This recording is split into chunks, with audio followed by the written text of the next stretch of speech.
Perfecto. Pues tengo el gusto de presentar a Verónica Pimienta Rosales. Ella es licenciada en Enseñanza del Inglés como lengua extranjera, maestra en Lingüística Aplicada y doctora en Ciencias de la Educación. Es miembro del Cuerpo Académico Docencia de Lenguas y Lenguaje Humano, adscrito a la Universidad de Guadalajara, al que pertenecemos yo y el doctor Ariel Vázquez Carranza. Como parte de su trayectoria profesional, destaca su labor como profesora de inglés y coordinadora académica en la Universidad del Valle de Temajac en su momento. También ha colaborado como jefa de la Unidad de Idiomas de la Oficina de Internacionalización de la Universidad de Guadalajara. Actualmente es profesora de tiempo completo y coordinadora de nuestro programa de licenciatura en docencia del inglés como lengua extranjera de nuestra universidad. Su trabajo como docente es asesorar tesis e investigadora. Le ha llevado a formar parte de el PRODEP y es miembro del SNI. Sus áreas de investigación son los actos de habla, la evaluación del lenguaje, la fonética y fonología y el desarrollo oral.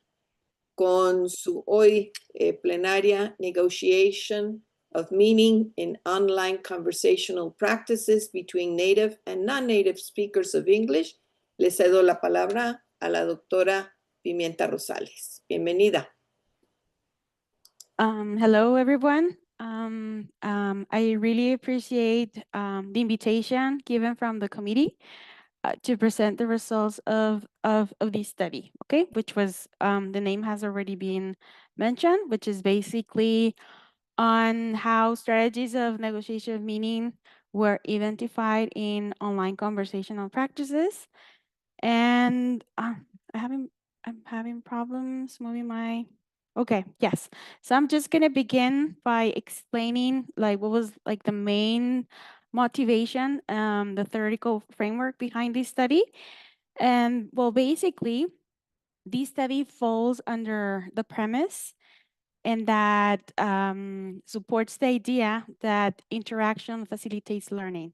Okay, so one of my main interest in conducting this study derived from the fact that from empirical experience that I had observing classes and reading lesson plans, I found that most of the activities gave a lot of emphasis on the development or in creating opportunities that students could have access to comprehensible input, and little attention is given to the possibility of students developing comprehensive output. Yes, so under this premise, during interaction, communication, when there's circumstances where there's communication breakdowns, there's subsequent reverse sequences that create learning opportunities since they prompt learners to notice linguistic gaps and their outputs, okay?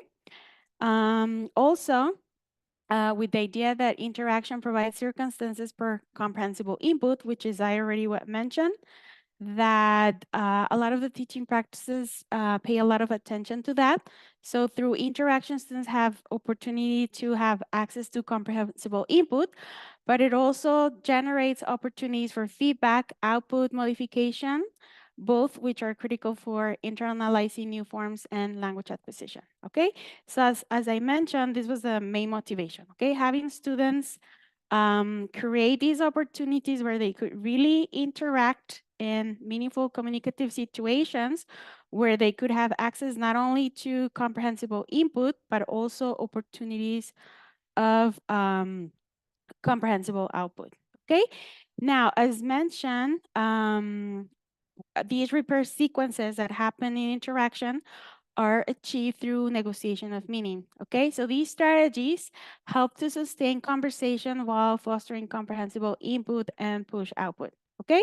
So if we also take into account that in most EFL contexts, negotiation practices are absent or dominated by peers or classmates who share the same linguistic and cultural backgrounds, so these opportunities are limiting. In addition, if we take into account that there's even though there's substantial research on negotiation of meaning in face-to-face interactions, fewer studies have examined how these strategies unfold in synchronous online environments. Okay, and well, with having these in mind, my study explore how native and non-native speakers of English negotiate meaning during synchronous online tandem sessions. Okay, so by tandem is this idea of having two people riding a bicycle at the same time as a collaborative action. So the idea of having students, they're called tandems because students are placed together and work in collaboration.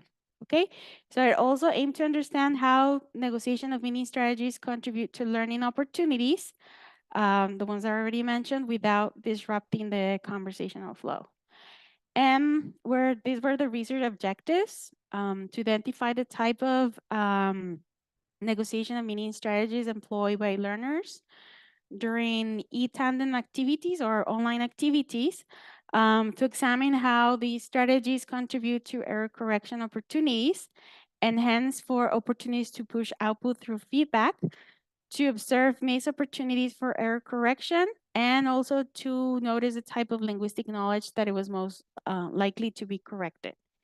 And finally, to explore additional pedagogical advantages that e-tandem can offer to students.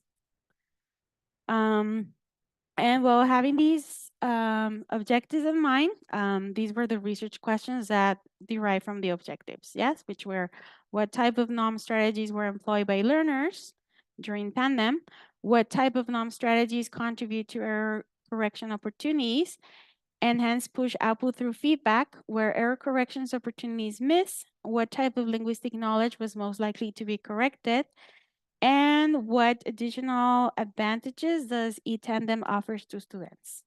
Okay, so also by looking at the literature review, okay, most authors suggest that negotiation of meaning strategies provide not only mechanism for sustaining communication, but also a rich environment for feedback and internalization of target forms in online and hybrid interactional contexts. Okay, so we could look at all these different studies, like for example, we have Seng, who found that collaborative synchronous dialogues on online talk can heighten focus on form negotiation, repair, and opportunities for feedback with minimal disruption to flow. Yes, and in same grounds, we find other authors who also conducted e-tandem sessions, and they also found that e-tandem provide opportunities for negotiation of meaning, feedback, and uptake. Okay, we have also with some other authors in 2021, they found that learners also engage in frequent negotiation episodes that naturally trigger both explicit and implicit corrective feedback, allowing for error repair without disrupting conversational flow. Okay, and like another, just to mention another study, a more recent, they found that interaction in virtual environments reinforce the idea that negotiation of meaning strategies promote both comprehensible and input and push output. Yes, so this is relevant. Why? Because in most EFL classrooms, we normally have students work together. Yes, and sometimes the opportunities for feedback are not provided directly by the professor, but you could also invite students to help in their process of collaboration and also provide opportunities for feedback. And these also fosters learner independence. Okay, so basically, from an interactional perspective, feedback can be embedded in negotiation sequences, and this could be explicit or implicit, although studies have shown that implicit feedback helps students to maintain the conversational flow, still noticing the gap in the language. Okay, and such feedback promotes uptake and acquisition. And Bass and Garanis, who since 1985, they were very interested in learning how negotiation and repair sequences are carried among native and non-native speakers. And they came out with the development of a framework, yes.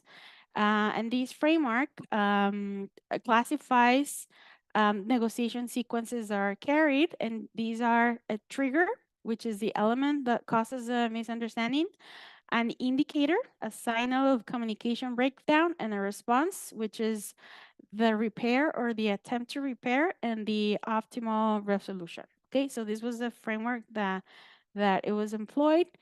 And these tools that help to resolve breakdowns and ensure understanding are strategies such as paraphrasing, clarification requests, confirmation checks, and requests for conversational help. And other studies in negotiation in digital context, they reinforce the idea that they create opportunities where students can negotiate meaning, but also it helps students to connect learners across the globe despite their geographical and cultural boundaries. And e-tandem exchange practices offer opportunities of spontaneous instances of speech and production. Okay, so having this information in mind, the methodology that it was employed, the research design, it was an exploratory study that followed a mixed method research design. Quantitative data was gathered from an oral corpus that was collected online, and qualitative data was also obtained from online semi-structured interviews. And well, the role of the researcher basically acted as observer and non-participant, but obtained help from a colleague who served as contact and liaison for organizing and implementing the in-tandem sessions. The context of the participants, we had the opportunity to work with 12 students who volunteered and gave their consent to participate in the study. We had six undergraduate students from an American university and 6 undergraduate students from a private Mexican university. Okay, from these 12 participants, the ones that were native speakers of English, they were majoring in Spanish. So part of their participation or interaction in the course was mainly analyzing phonological features. So for them, it was interesting to participate because they could also collect data and obtain aspects that dealt with pronunciation of Mexican native speakers.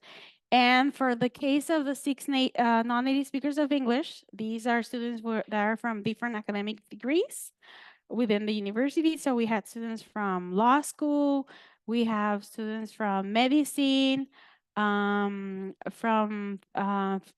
therapy, many physiological therapy, many different degrees. And the level of English was low intermediate, and the ages of the participants range from 19 to 22 years old. Okay, and what was the procedure that it was followed to conduct the study? Well, first we had 6 stages. The first one consisted on course development, calendar, and designing the type of possible activities for creating these sort of conversational club.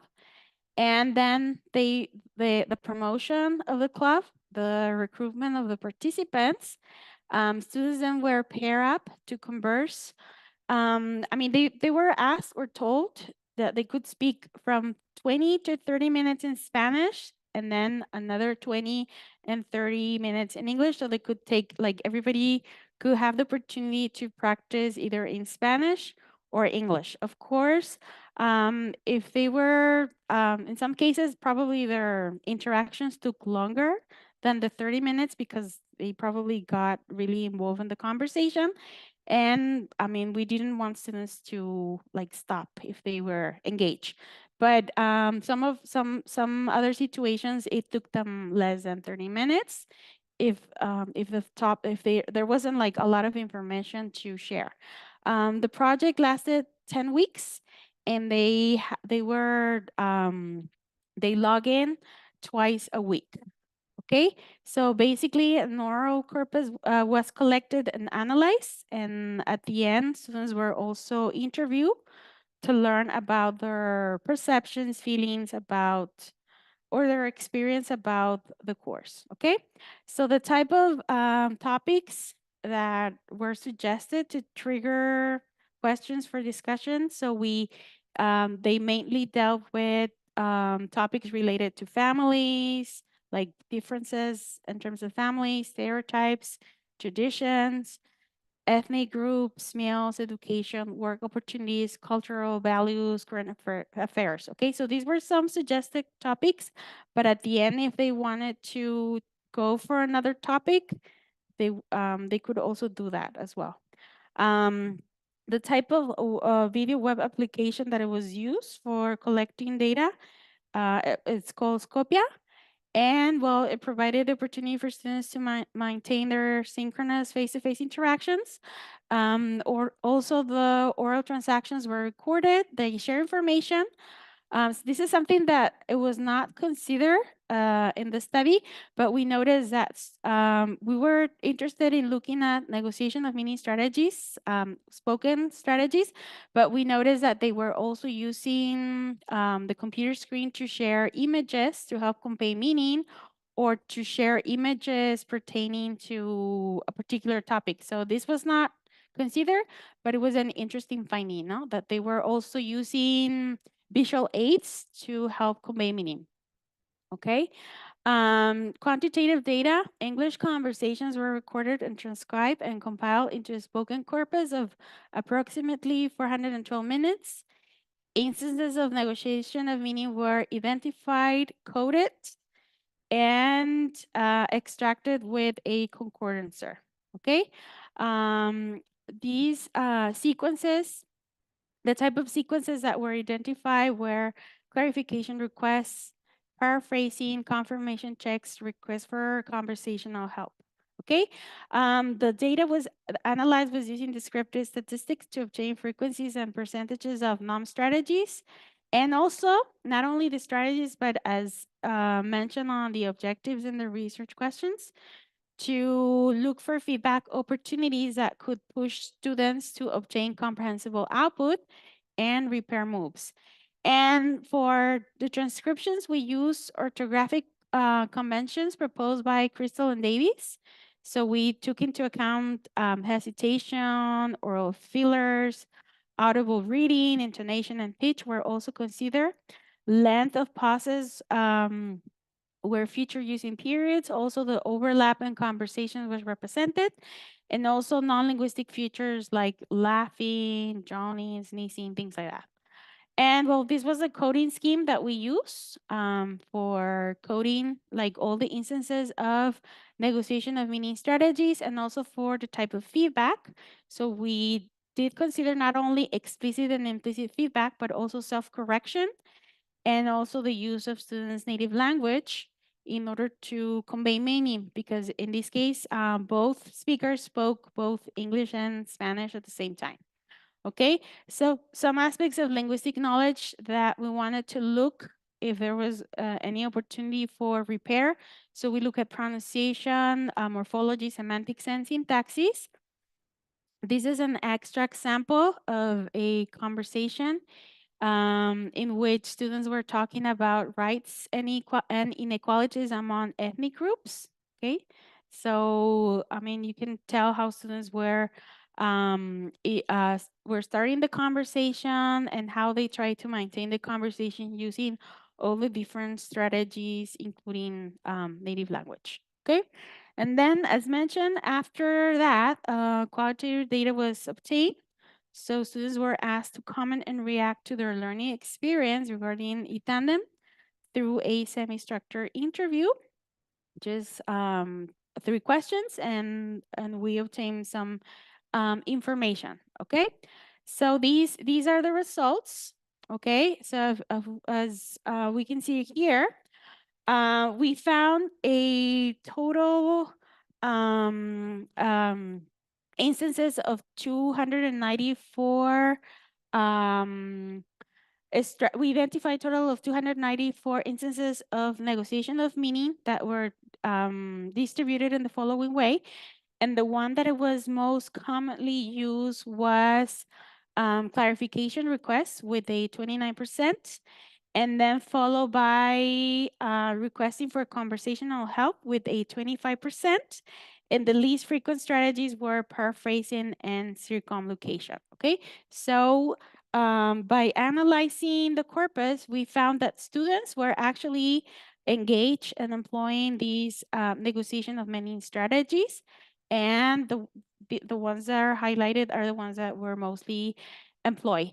And as expected, we were hoping that these negotiation of meaning strategies would lead for opportunities of feedback and error corrections.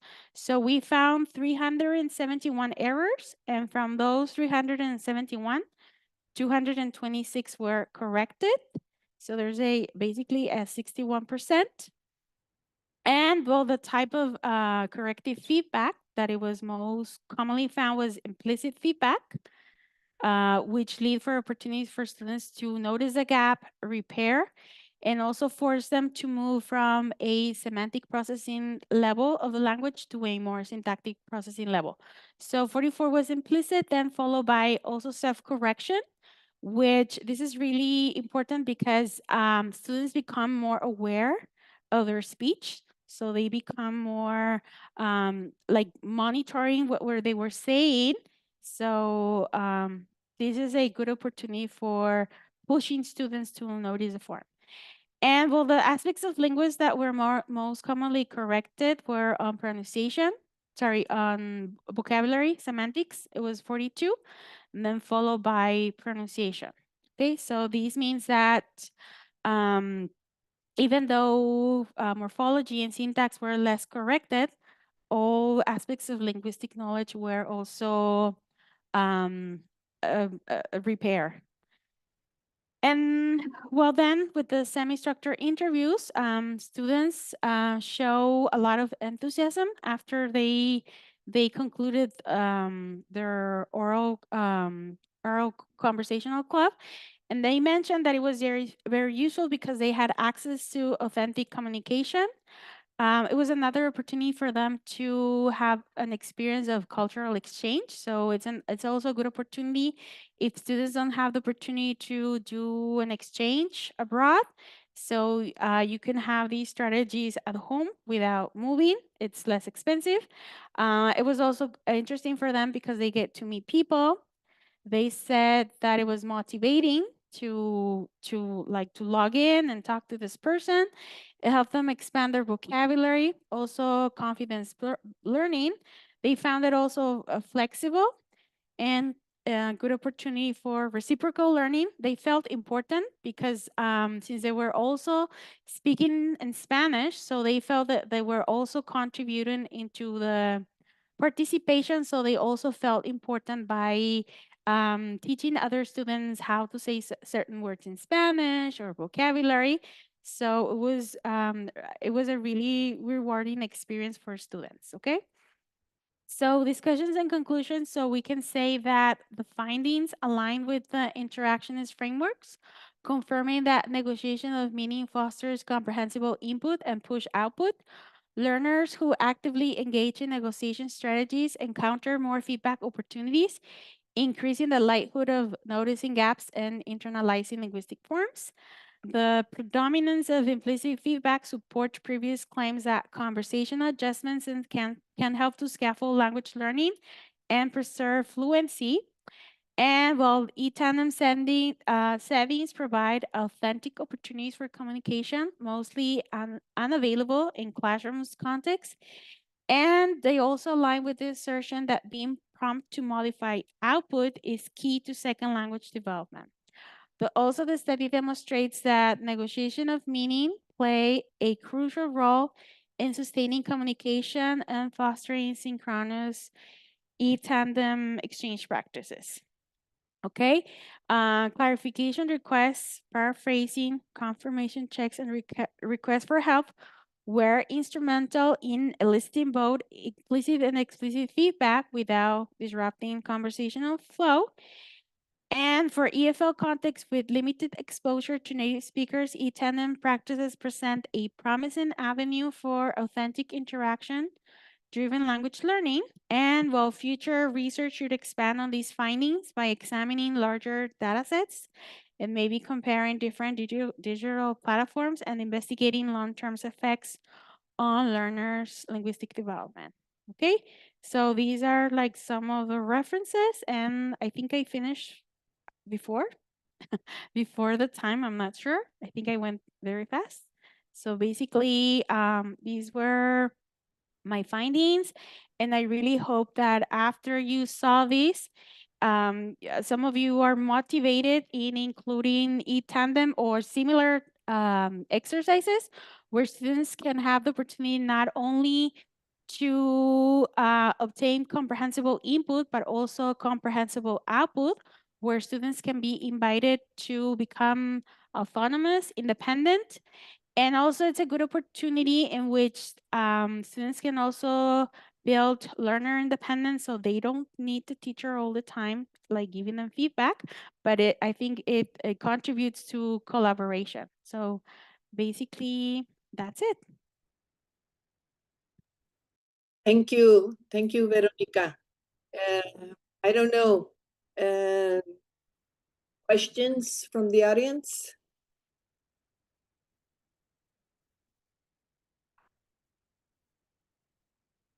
No? Okay, well, I have, how were you able to get a hold of the natives and the non-natives? Well, like I mentioned, this project was carried with the help of another teacher who works in a private university.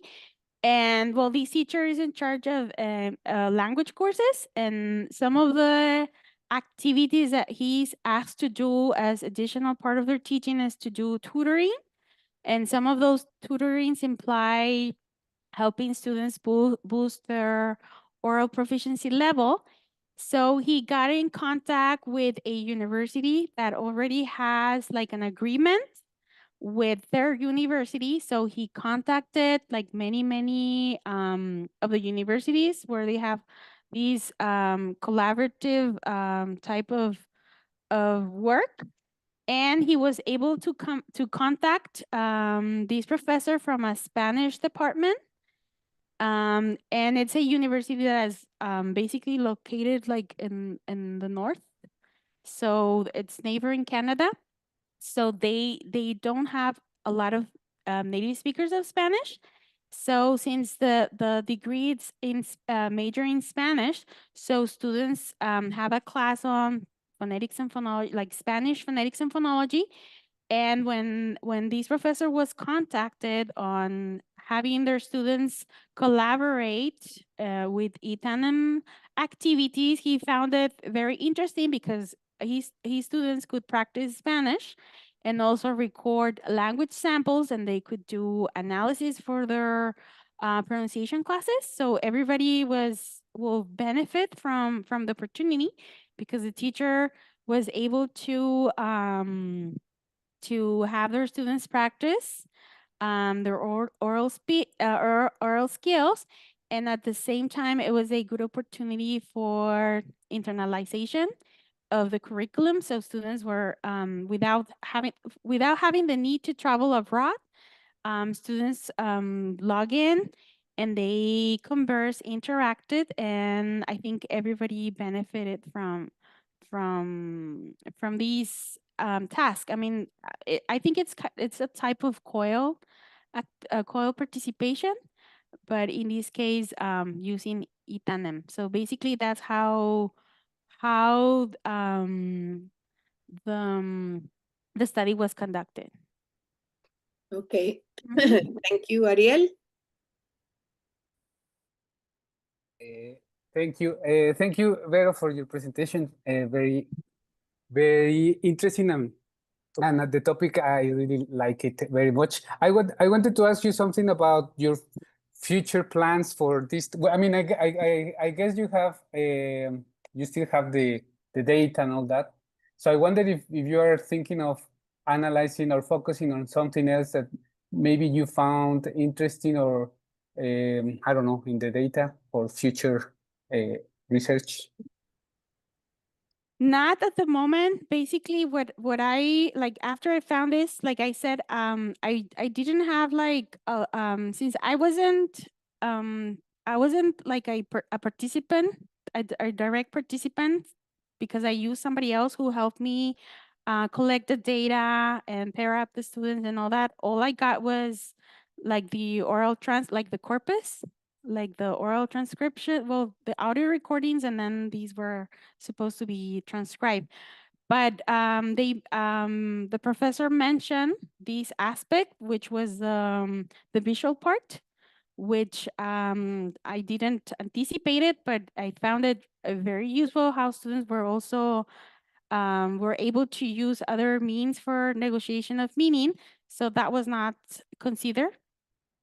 And my plan is to probably use this experience and maybe start using it in our BA program and see what type of impact it will have perhaps in our community.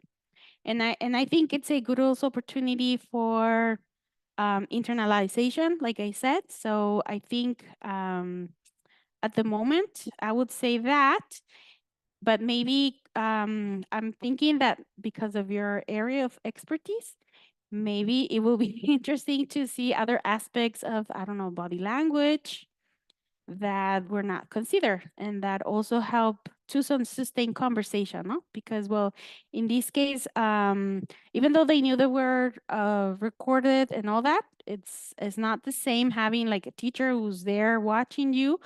So I'm pretty sure there are other some sort of non-linguistic strategies that probably were employed to engage or maintain the conversational flow, but those aspects were not considered. So maybe Okay. Thank you. maybe that could be a goal for maybe our tandem activities here. Maybe we could use that data for other aspects. Thank you. Thank you, Ariel. Somebody else might have a question for Verónica? Audience? No? Okay, I have another question.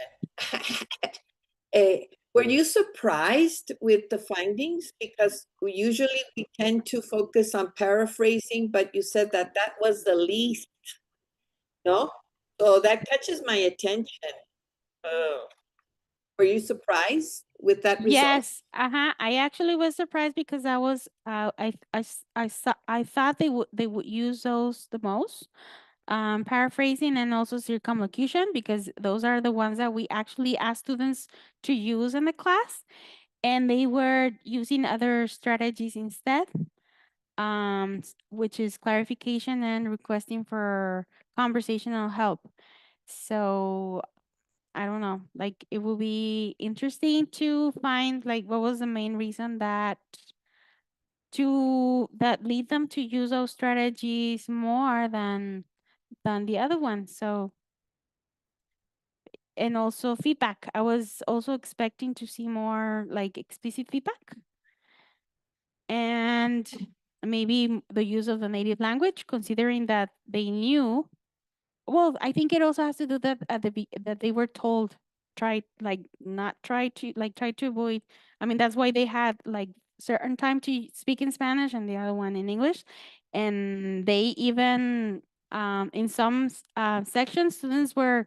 I mean, they probably forget that they were supposed to be speaking in Spanish, but then they themselves would invite the other pair así como que, okay, so let's go back, no? Let's go back and let's continue using English or Spanish. I think that's common when you're interacting with someone who speaks your same language.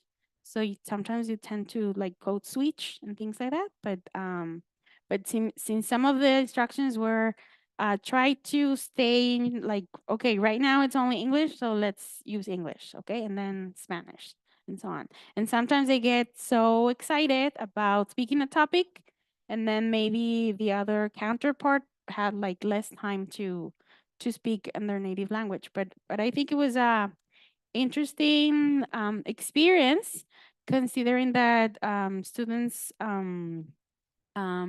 developed like a sense of like achievement. They were happy. So I think it's a very interesting thing that we should start encouraging in our classrooms, considering that most of the negotiations normally happen with your peers. And even though there's negotiation of meaning, sometimes I mean, just because you speak the same language, sometimes you take for granted, no? Como que, yeah, I understand what you're trying to say, because sometimes you can anticipate that that's something a native speaker of Spanish would say, no? Like maybe false cognates or things like that. Okay, well, thank you very much. It was a pleasure having you here with us. Yes, in this Congreso. I'm going to pass on the mic to Alma Gisela. Hola, buenas tardes ya casi. Bueno, para ustedes, para mí todavía son días. Bueno, ahorita denme unos 5 minutos para hacer ya la clausura del evento. Muchas gracias, doctora Verónica, por haber aceptado la invitación. Le agradecemos mucho. Sí. Gracias a ustedes.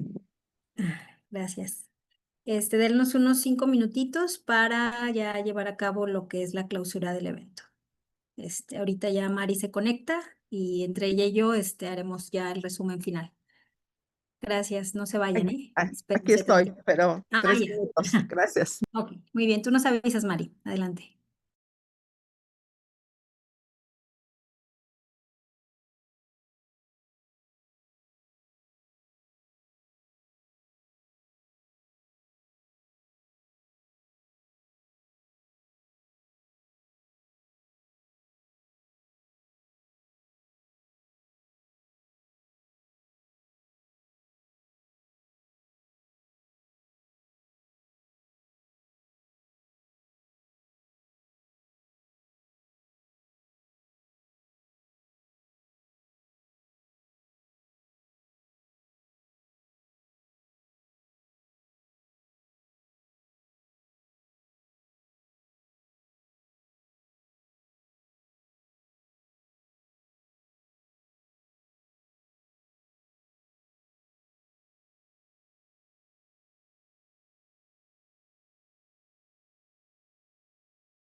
Adelante, cuando ya son 2:55, como acordamos. Muy bien, Mari, pues comenzaremos entonces la clausura del evento. Me permitiré hacer una pequeña lectura de lo que vendría siendo las memorias del tercer Congreso Internacional de Formación Docente en Lenguas, Formar para Transformar Nuevos Horizontes en la Enseñanza de Lenguas. Bueno, el Congreso contó con la participación de 4 conferencistas magistrales, quienes fueron la doctora Ya-Joon Song, con quien comenzamos este congreso. Después participó el doctor Vincent Grenier, la doctora Patricia López Estrada y bueno, ahorita cerramos con la doctora Verónica Pimienta Rosales. Se presentaron un promedio de 35 ponencias distribuidas en los 3 ejes temáticos, en las que se compartieron resultados de investigaciones, avances parciales de algunas investigaciones también, así como experiencias y propuestas innovadoras en la formación de docentes de lenguas. Se llevaron a cabo 4 presentaciones de libros y bueno, cerramos también con una mesa temática previa a esta conferencia denominada Retos, Aprendizajes y Estrategias en la Colaboración Interinstitucional, Avances y Resultados de los Proyectos de la Red. Bueno, como sabemos, los ejes temáticos de este evento son 3 y algunos de los temas que se abordaron en los diferentes ejes fueron en el eje 1, denominado Formación Docente y Desarrollo Profesional. Fueron identidad profesional de docentes en formación de México y Colombia, prácticas reflexivas en formación docente, incluyendo propuestas metodológicas individuales y colectivas, integración de los objetivos de desarrollo sostenible en la formación inicial mediante traducción pedagógica, uso de estrategias de lectura en contextos universitarios para potenciar la comprensión académica, competencias docentes orientadas a un currículum decolonial en la enseñanza del inglés, bienestar y psicología positiva como herramientas de resiliencia para docentes de lenguas en contextos de crisis. En el eje 2, diversidad lingüística en la formación docente. En este eje se hicieron presentaciones sobre la enseñanza de lenguas originarias, la inclusión de estudiantes con diversidad funcional y la formación plurilingüe.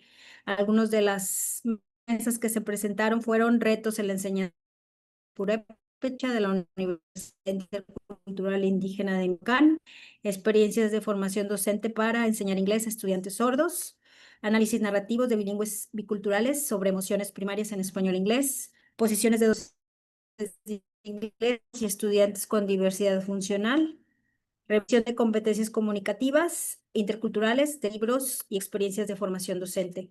Finalmente, en el eje 3, enfoques innovadores en la formación docente, fue pues el eje más numeroso de nuestro congreso, en donde se presentaron más ponencias.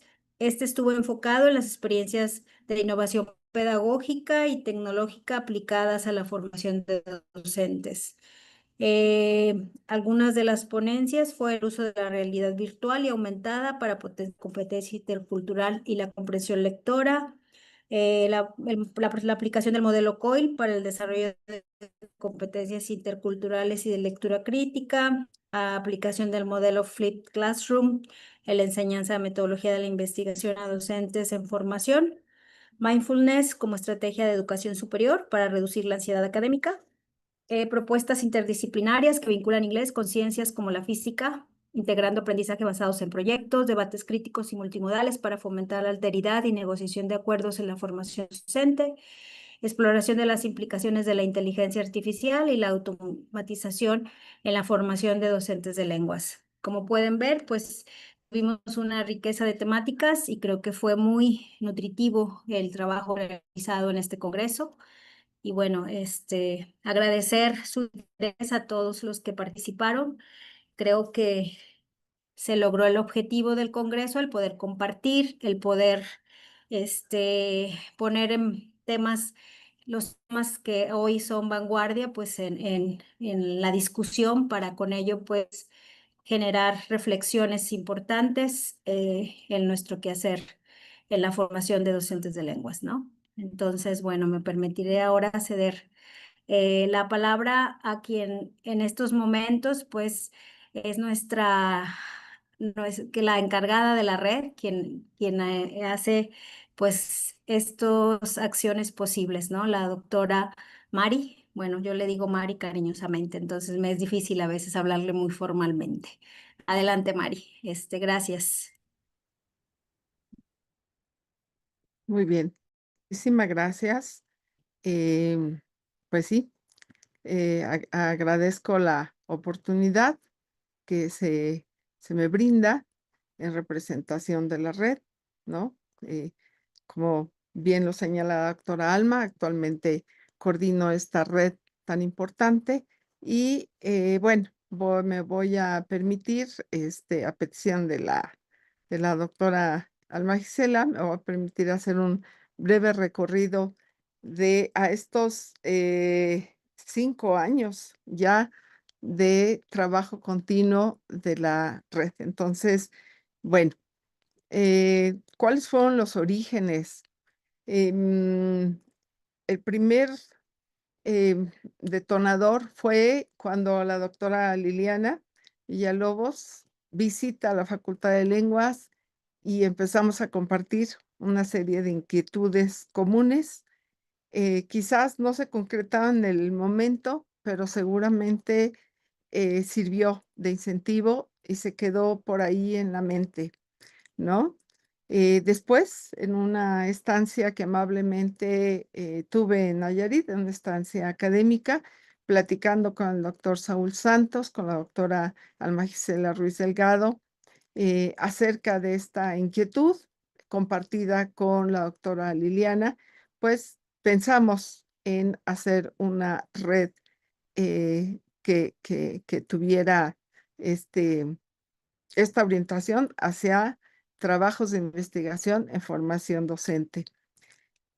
Se concreta casi un año después, ¿no? En 2020, eso fue en 2019, 2018 también, y en 2020 nos reunimos ya con la Universidad de Guadalajara, ¿verdad? De Guanajuato y de Quintana Roo. Y pues como universidades hermanas, firmamos un acuerdo, ¿verdad? Que nos llevaría en 2020 a establecer el objetivo de promover el trabajo colegiado de estas 5 instituciones para el fortalecimiento de nuestros cuerpos académicos y el desarrollo de los programas educativos. En ese momento se acordó realizar un congreso internacional de foros académicos, estar interactuando entre nosotros, publicar libros, ¿no? La elaboración conjunta de artículos arbitrados, realizar investigación intrainstitucional, tener movilidad de profesores y alumnos y la formación de recursos humanos a través de revisión y dirección conjunta de tesis. Entonces ya queda desde ese año el registro formal de esta red y pues ahí estamos los que iniciamos, ¿verdad? El doctor Saúl Santos, que nos inspiró muchísimo para seguir con este proyecto, ¿verdad? Bien, y nuestras primeras sesiones, vemos ahí a la doctora Marta Lengelin, que también nos ayudó muchísimo en la dirección curso de las acciones de esta red. Ajá. Llegamos en 2021 a nuestro primer Congreso Internacional en Investigación Docente.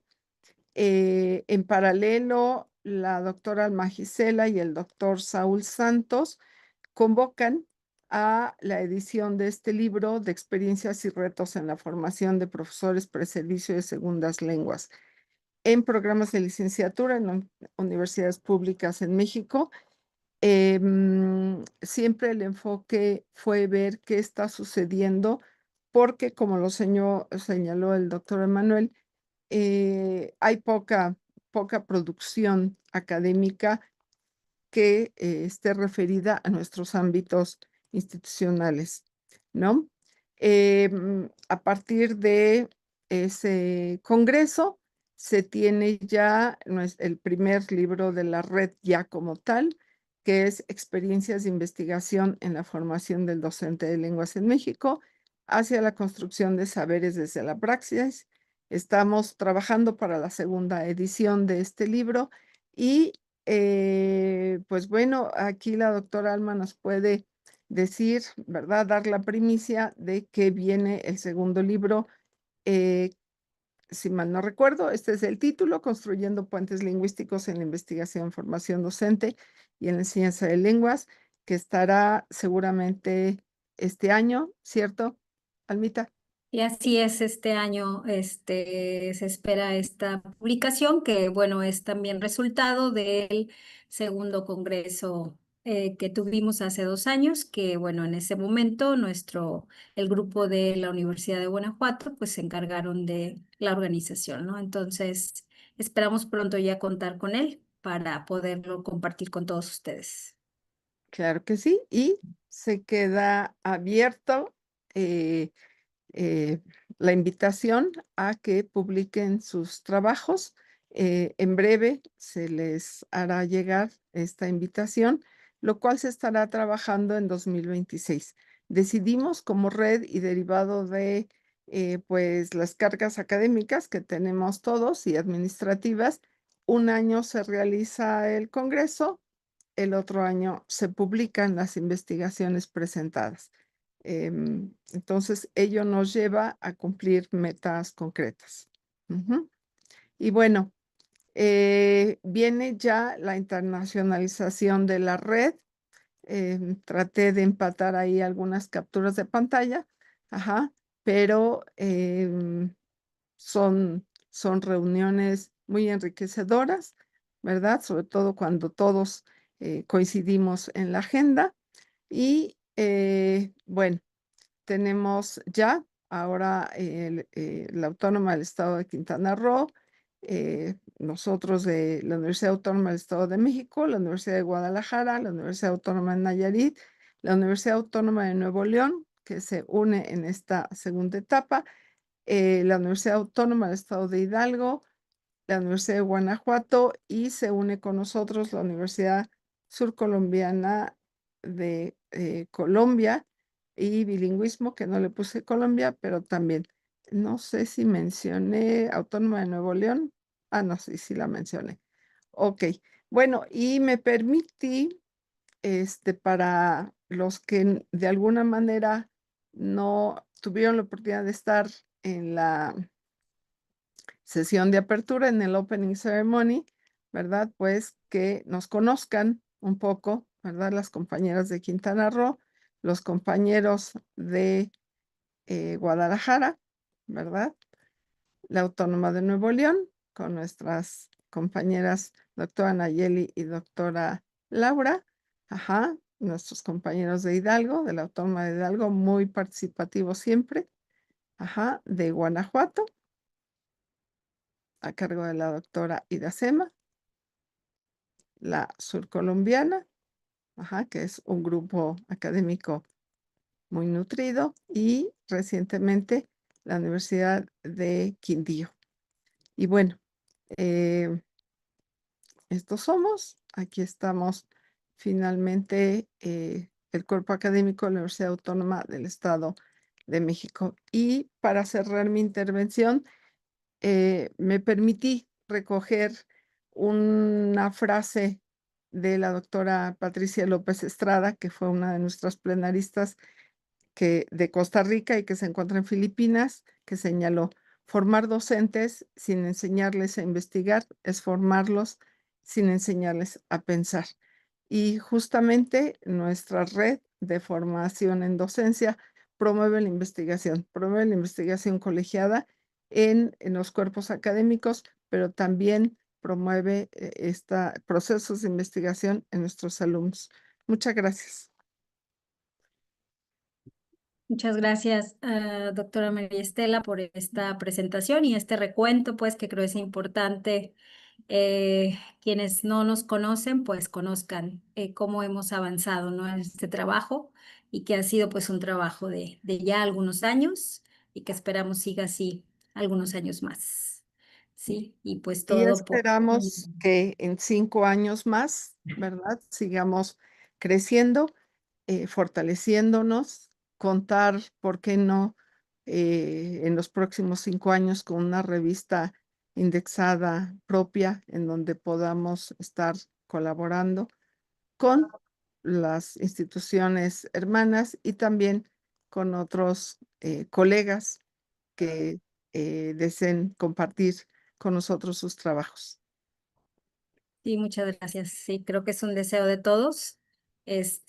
Nos gusta lo que hacemos y creo que pues es algo de lo que ver este recuento pues nos hace ver que sí hemos trabajado mucho, ¿verdad? Y nos podemos sentir satisfechos de esto que hemos logrado. Bueno, pues sin más, Mari, no sé si ya Sí, tengamos yo nada quien... más quisiera quisiera expresar todo nuestro agradecimiento al equipo, a los compañeros del equipo técnico que hicieron esto posible, los compañeros de la Autónoma de Nayarit, muchísimas gracias, los compañeros de la Autónoma de Nuevo León, de Guadalajara, del Estado de México, que si pueden abrir cámara, pero creo que no están todos, pero muchísimas gracias, todo nuestro agradecimiento y desde luego a todos los participantes y colegas, hermanos, amigos de esta red internacional de formación de docencia de lenguas. Gracias. Sí, claro, esos agradecimientos son importantes y bueno, como sabemos es un evento totalmente virtual y bueno, la parte técnica es esencial para que todo esto pudiera haber salido como salió, ¿no? Y bueno, sí, gracias a todos los compañeros de la red que siempre se siente el respaldo eh, grande y bueno, gracias por ese acompañamiento, ¿no? Que nos dan en todo momento. No sé, Mari, si quieras que abramos para tomar una foto final, Sí, claro, y sí. pudiéramos, los que estamos aquí en el ¿Quieres? momento de la Si clausura. quieres cerrar el evento, ¿no? Y también agradecer a Sí, nuestras autoridades que finalmente nos dan el permiso, nos dan las facilidades para seguir participando. Muchas gracias. Entonces, si quieres cerrar el evento y la foto, sí, claro. y gracias por la organización. ¿Tomas la foto Gracias. tú? Tú eres buena en eso.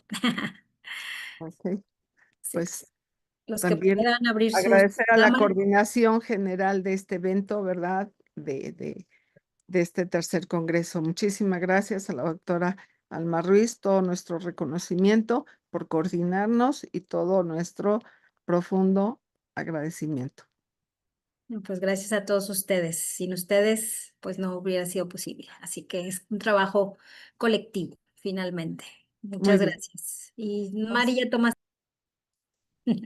no, si gustan abrir cámara Sí, en porfa. la medida de lo posible, por favor.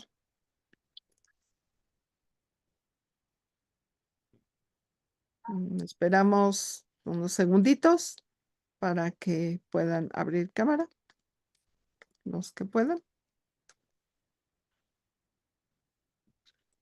Ok, listos. 1, 2, 3. Listo. Muchas gracias. Y bueno, creo que sin más, pues damos por clausurada las actividades del tercer Congreso Internacional de Formación Docente en Lenguas, siendo las 12:14 horas. Muchas gracias. Un éxito. Gracias totales. Muchas gracias. Nos vemos en el siguiente congreso, en el 2027. Todavía creo no tenemos nuestra institución que le toca organizar. A ver, vamos a tirar la bolita, a ver quién la toma.